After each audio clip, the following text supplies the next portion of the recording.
Hello again, Jason here. It's common wisdom that Steam users are very intolerant of unpolished demos. This is partially true. A significant percentage of them are, and a significant percentage of Steam users are just regular people. If you have the option to wait, you shouldn't put your demo on Steam until it's polished so that you make the best impression on anybody that sees it. I'm not doing that. Instead, I put my demos on Steam as soon as I have something presentable and playable enough to be considered a game.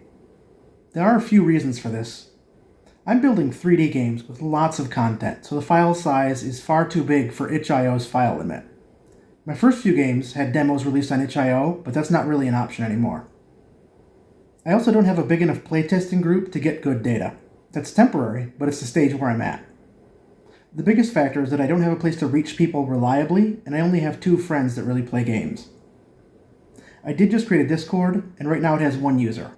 I don't like real-time communication channels, and I don't check them often, so I'm sure it'll be a struggle for me to grow a Discord.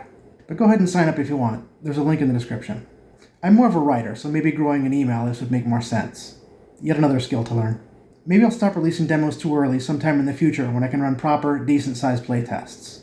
And the third reason that I release demos too early is because I want to have a really solid demo by the time Steam Next Fest happens. If I publish a demo a few months beforehand, then I'll have plenty of time to revise based on feedback. Going into a playtest, I know about 50% of my design decisions are going to turn out to be bad, but I have no idea which decisions those are. Well, the Steam user base is really good at telling you how and why your demo sucks. It's not a question of whether your game sucks. If you are a solo indie dev, it most certainly does. All games sucked at first, and I refuse to believe otherwise, no matter how good they were when they finally launched.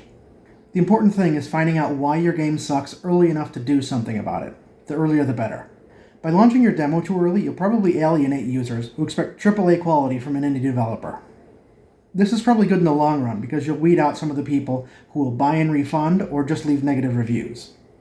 When someone complains in a large "why this sucks" rant post, there are usually at least 1 or 2 useful things to take away from it. You'll also be able to see how their expectations differ from what you're building, and be able to update your Steam page and marketing materials to reflect a closer vision of what you're building. For example, you may want to make it clear that you have turn-based combat, so you don't have people showing up expecting real-time action battles.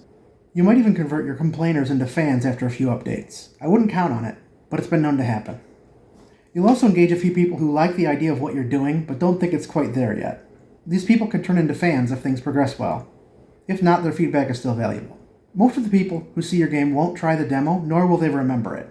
But just the fact of having a demo available will usually increase your wishlist rate over not having one. You get so little traffic to an indie game Steam page in the early days that it doesn't really matter much if a few people click ignore. I find it useful to weed out the people who aren't going to like what I'm doing no matter what. That might weed out a few people who would like the finished product, but that's not really all that important. If the game is good when it launches and gets a bit of buzz, people will look at it again, and usually with fresh eyes. So I believe that it's just fine for an indie developer to release a demo too early if it moves the game forward. For me, the comments, feedback, and complaints I see help me build a better game faster, and releasing too early does not have any lasting negative side effects. Updating the demo and posting patch notes also helps show momentum, progress, and a commitment to integrating user feedback, which are all good things. This is one kind of agility that a big studio doesn't have.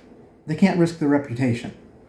But small indies nobody's really heard of have no reputation at all and can afford to take risks. If that risk ultimately results in a better game, it's worth it. So don't overthink posting your first demo. Just post it when you're ready to hear why it's terrible and you're ready to learn what you need to do to make it a better game. By the time you've posted an update or 2, it will not have ever even mattered that it was terrible to begin with.